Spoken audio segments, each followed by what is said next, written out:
Hello everyone, welcome back to our channel IT and trade express. आज थी Nifty की weekly expiry. और जैसा कल हमने डिस्कस किया था कि मार्केट के अंदर अभी एक ट्रेंड आने वाला है, क्योंकि 2-3 दिन से मार्केट एक रेंज में फंसा हुआ है। जब भी मार्केट एक रेंज में फंसा हुआ होता है तो उसके बाद में मार्केट ट्राई करता है कि उस रेंज को तोड़ के बाहर की तरफ निकले, चाहे वो अप साइड हो या डाउन साइड हो।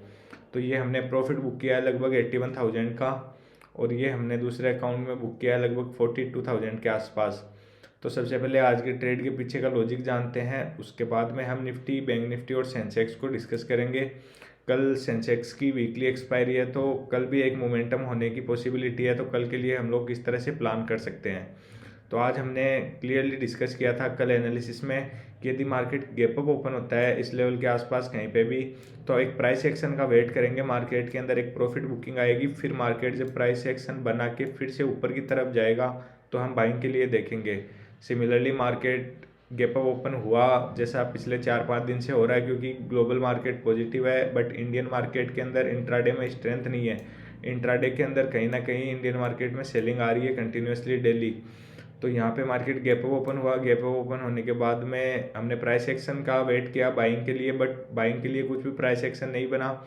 और जब मार्केट फिर से इस रेंज के अंदर आया और यहाँ पे एक प्राइस एक्शन बनाना स्टार्ट किया, तो समवेयर इसी लेवल के आसपास मैंने शॉर्ट की पोजीशन बनाई फिर। क्योंकि बैंक निफ्टी को उस टाइम पे, यदि आप बैंक निफ्टी का चार्ट भी देखोगे सिमिलरली, तो बैंक निफ्टी उस टाइम पे एक ब्रेकआउट फेल्योर शो कर रहा था। बैंक निफ्टी में ब्रेकआउट हो चुका था, उसके बाद में वो फिर से उसी रेंज के अंदर आ गया था।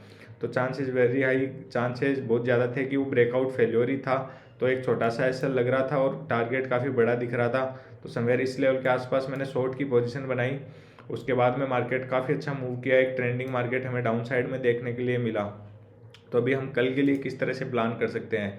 देखिए, जब भी मार्केट एक रेंज से बाहर निकलता है तो वो ट्राई करता है फिर एक बड़ा मोमेंटम करने के लिए, क्योंकि वहाँ से बायर और सेलर एग्जिट होना स्टार्ट होते हैं। तो मार्केट के अंदर ये रेंज बनाया हुआ था मार्केट 21,750-800 से लेके 22,050-22,000 तक। तो इस लेवल 200-300 पॉइंट की मार्केट एक रेंज बनाया हुआ था। मार्केट अभी इस रेंज से बाहर निकला है, और जो प्रीवियस टाइम पे सपोर्ट हुआ करता था मार्केट ने एग्जैक्टली उसको रिटेस्ट किया है, रेजिस्टेंस फेस किया है उसी लेवल से। और अभी मार्केट फिर से कंटिन्यूस प्राइस एक्शन के साथ में डाउन साइड जाने का ट्राई कर रहा है। तो अभी हम कल के लिए किस तरह से प्लान कर सकते हैं। अभी मार्केट की एडजस्टेड क्लोजिंग आई है लगभग 21,720 के आसपास, समवेयर इस लेवल के आसपास आई है कहीं पे एडजस्टेड क्लोजिंग। तो यदि कल मार्केट इसी लेवल के आसपास ओपन होता है और फिर से 700 को निकालना स्टार्ट करता है डाउन साइड में, तो फिर हम ये जो स्विंग आज का सपोर्ट दिखाई दे रहा है लास्ट के आधे घंटे का, ये ब्रेक होता हुआ दिखाई देगा और मार्केट फिर थोड़ा सा डीप करेक्शन के लिए आ सकता है। 21,500 तक का अपना टारगेट हो जाना चाहिए। जनरली फ्राइडे को एक ट्रेंडिंग मार्केट मिलता है और डायरेक्शनल मार्केट मिलता है, और अभी जिस तरीके से एक रेंज का ब्रेकआउट हुआ है तो चांसेस वेरी है कि कल हमें फिर से एक ट्रेंडिंग मार्केट देखने के लिए मिल सकता है। तो हमें जस्ट वेट करना है। यदि मार्केट फ्लैट ओपन होने के बाद में 700 को निकालना स्टार्ट करता है फिर से, तो 30 से 40 रुपये का एसएल डाल के हम इसको शॉर्ट करेंगे। वोट इफ यदि मार्केट गैप डाउन ओपन होता है स्विंग के नीचे, तो फिर एक थोड़ा सा वेट करेंगे, पुल बैक आने देंगे। पुल बैक आने के बाद में जब फिर से प्राइस एक्शन बनेगा डाउन साइड में, तो भी सेलिंग के लिए ही प्लान करेंगे। अभी बाइंग के लिए कंप्लीटली अवॉइड करेंगे। बाइंग के लिए कुछ दिखाई नहीं दे रहा है मार्केट के अंदर, तो कल का दिन बाइंग के लिए तो कंप्लीटली इग्नोर ही रहने वाला है। केवल और केवल सेलिंग के लिए ही प्लान करेंगे। यदि बहुत बड़ा गैप अप ओपन हो जाता है 21,800 के ऊपर, कहीं पे भी इस लेवल के आसपास कहीं गैप अप ओपन होगा, तो फिर हो सकता है कि मार्केट एक वॉलेटिलिटी क्रिएट करे और इस रेंज के अंदर बना रहे, तो फिर डायरेक्शनल मोमेंटम मिलना मुश्किल है। बट यदि मार्केट फ्लैट टू थोड़ा सा गैप डाउन भी ओपन होगा तो चलेगा, और एक हमें डाउन साइड में डायरेक्शनल मोमेंटम देखने के लिए मिल सकता है। अभी हम बैंक निफ्टी को डिस्कस करते हैं। बैंक निफ्टी के अंदर किस तरह से हम लोग प्लान कर सकते हैं। तो कल हमने डिस्कस किया था बैंक निफ्टी के अंदर कि मार्केट अभी एक रेंज बनाया हुआ है। लोअर साइड में रेंज दिख रही थी 45,600 के आसपास, मार्केट कंटिन्यूसली सपोर्ट बनाया हुआ था। 46,000 के आसपास मार्केट रेजिस्टेंस बनाया हुआ था। तो मॉर्निंग के अंदर यहाँ पे मैं बहुत बार आप लोगों को बोलता हूँ कि जब भी आपका ब्रेकआउट या ब्रेकडाउन लेवल हो, तो उसके ऊपर एक 15 मिनट का कैंडल क्लोज होने का वेट कीजिए। यहाँ पे जितने भी लोग कैंडल क्लोज होने का वेट किए होंगे वो लोग यहाँ पे ब्रेकआउट पे ट्रैप नहीं हुए होंगे, और जितने भी लोग केवल प्राइस को देख के कि यहाँ पे मार्केट ने 46,000 का जो रेजिस्टेंस था उसका ब्रेकआउट दे दिया है, वो लोग डायरेक्टली बाई किए होंगे, वो लोग यहाँ पे ट्रैप हुए होंगे। क्योंकि मार्केट ने उस लेवल के ऊपर कभी सस्टेन किया ही नहीं, मार्केट ना एक कैंडल क्लोज भी नहीं कर पाया 15 मिनट की। तो आप लोग समझ में आ रहे हो मार्केट के अंदर इतनी स्ट्रेंथ ही नहीं थी कि मार्केट 15 मिनट भी उस लेवल के ऊपर सस्टेन कर सके, तो वो ब्रेकआउट सक्सेसफुल कैसे हो सकता है। तो यहाँ पे मार्केट में क्लियर कट एक ब्रेकआउट फेल्योर दिखा मॉर्निंग के अंदर। ये ब्रेकआउट फेल्योर ही निफ्टी के अंदर इसी की वजह से थोड़ा सा एग्रेसिवली ट्रेड किया था कि मार्केट ब्रेकआउट दिखाया, उसके बाद फिर से जब इस रेंज के अंदर आ गया तो फिर चांसेस थे कि मार्केट अब इस लेवल को रिस्पेक्ट नहीं करने वाला। ये कल भी हमने डिस्कस किया था कि मार्केट इस बार डाउन साइड आएगा तो चांसेस बहुत ज़्यादा है कि मार्केट 45,500 को रिस्पेक्ट नहीं करेगा और हमें थोड़ा सा डीप करेक्शन देखने के लिए मिल सकता है। 45,250 तक का हमने कल प्लान किया था कि मार्केट इस लेवल तक आ सकता है, और एग्जैक्टली मार्केट 3 कैंडल के अंदर ही यहाँ तक फॉल हो गया ऑलमोस्ट 700 से 800 पॉइंट। तो अभी कल के लिए भी एक ट्रेंडिंग मार्केट देखने के लिए मिल सकता है, क्योंकि अभी एक रेंज से निकला है मार्केट, और जब भी मार्केट एक रेंज से निकलता है तो फिर वो ट्रेंड को ही कंटिन्यू रखता है। तो यहाँ पे जो ट्रेंड अभी दिखाई दे रहा है वो नेगेटिव दिखाई दे रहा है कम्प्लीटली। तो कल यदि मार्केट फ्लैट ओपन होता है, फ्लैट ओपन होने के बाद में 44,950 को निकालना स्टार्ट करता है डाउन साइड में। अभी एडजस्टेड क्लोजिंग आई है बैंक निफ्टी की, वो 45,000 के आसपास आई है। तो यदि 950 को निकालना स्टार्ट करेगा तो फिर मार्केट के पास इमीडिएट सपोर्ट जो दिख रहा है वो भी 45,500 का दिख रहा है। ऑलमोस्ट 500 पॉइंट यहाँ से हमें और देखने के लिए मिल सकता है डाउनफॉल। उससे पहले कुछ भी सपोर्ट यहाँ पे दिखाई नहीं दे रहा है। जो स्ट्रॉन्ग सपोर्ट है वो 44,500 ही है। तो हम 44,500 के लिए प्लान करने वाले हैं कल के लिए। यदि मार्केट फ्लैट ओपन होने के बाद में 950 को निकालना स्टार्ट करेगा उस केस के अंदर, वोट इफ यदि मार्केट गैप अप ओपन हो जाता है, मार्केट यदि इस लेवल के आसपास गैप अप ओपन होगा तो मार्केट फिर रेजिस्टेंस फेस करेगा, क्योंकि यहाँ पे अभी सेलर्स एक्टिव हो चुके हैं। हर एक स्विंग पे यहाँ पे सेलर्स एक्टिव है।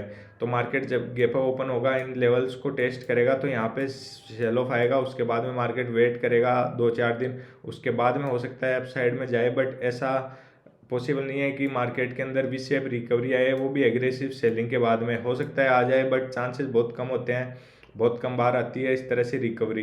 तो अभी हम कल के लिए कंटिन्यूएशन के लिए प्लान करेंगे। फ्लैट ओपन होगा 45,950 को, 44,950 को क्रॉस करेगा तो एक फिर से एक 400 से 500 पॉइंट का टारगेट दिखाई दे रहा है। और यदि मार्केट गैप डाउन ओपन होता है 44,800 700 के इस लेवल के आसपास कहीं पे भी, तो अभी हम सेलिंग के लिए प्लान करेंगे 5 मिनट में प्राइस एक्शन के साथ में, और टारगेट यही रहेगा अपना 44,500 का। हो सकता है इस बार मार्केट इसको भी रेस्पेक्ट ना करे, क्योंकि मार्केट ऑलरेडी 2 से 3 बार इस लेवल के आसपास सपोर्ट बना चुका है। तो हो सकता है इस बार सपोर्ट इस रेंज को भी ब्रेकडाउन दे दे। तो हमें जस्ट वेट करना है। यदि पोजीशन अपने इस लेवल के आसपास बन रही है 45,000 के आसपास, तो फिर हम पोजीशन को ट्रेल कर लेंगे। यदि मार्केट लेट सपोज मार्केट 44,500 आ गया, हमने पोजीशन बना रखी है 45,000 के आसपास, तो यदि मार्केट यहाँ तक आ गया है तो हम अपनी पोजीशन को ट्रेल करके ले आएंगे लगभग 44,800 के आसपास। तो यदि मार्केट रिवर्स होगा तो अपना एसएल चला जाएगा छोटा सा। अदरवाइज यहाँ पे एक बड़ा ट्रेंड भी देखने के लिए मिल सकता है। तो कल के लिए बाइंग तो कम्प्लीटली इग्नोर ही करेंगे बैंक निफ्टी में, तो स्पेशली क्योंकि बैंक निफ्टी में तो सेलिंग का प्रेशर ज़्यादा दिखाई दे रहा है। तो बैंक निफ्टी के अंदर काफ़ी अच्छी ट्रेड मिल सकती है कल के दिन। बैंक निफ्टी को थोड़ा सा ज़्यादा फोकस कर सकते हैं एज कम्पेयर टू निफ्टी। तो अभी हम सेंसेक्स को भी डिस्कस कर लेते हैं, क्योंकि कल सेंसेक्स की वीकली एक्सपायरी है। तो सेंसेक्स में हम लोग किस तरह से प्लान कर सकते हैं। तो ये सेंसेक्स का 15 मिनट का चार्ट है। यहाँ पे भी सिमिलर पैटर्न बना हुआ है जिस तरह से निफ्टी में बना हुआ है। मार्केट रेंज से बाहर निकला है। अभी रेंज से बाहर निकलने के बाद में मार्केट ने रिटेस्ट किया है उसी लेवल को। उसके बाद में एक थोड़ा सा लास्ट के आधे घंटे में एक थोड़ा सा पुल बैक यहाँ पे शो किया है। तो यदि कल मार्केट फ्लैट ओपन होता है, फ्लैट ओपन होने के बाद में 71,300 के नीचे निकलता है, 300 250 के नीचे निकलता है, स्टार्ट करता है फिर से, तो फिर यहाँ पे भी एक ये जो यहाँ पे स्विंग बनाया था लास्ट स्विंग 70,800 900 यहाँ तक का एक टारगेट प्लान कर सकते हैं। यदि मार्केट फ्लैट ओपन होने के बाद में फिर से इस स्विंग को क्रॉस करना स्टार्ट करता है, तो यदि market directly gap down open होता है इस स्विंग के नीचे, तो फिर तो सेलिंग के लिए आना ही आना है। फिर यहाँ तक आ सकता है मार्केट इजीली। जो ये स्विंग दिखाई दे रहा है 70,900 के आसपास, तो यहाँ तक के लिए प्लान कर सकते हैं।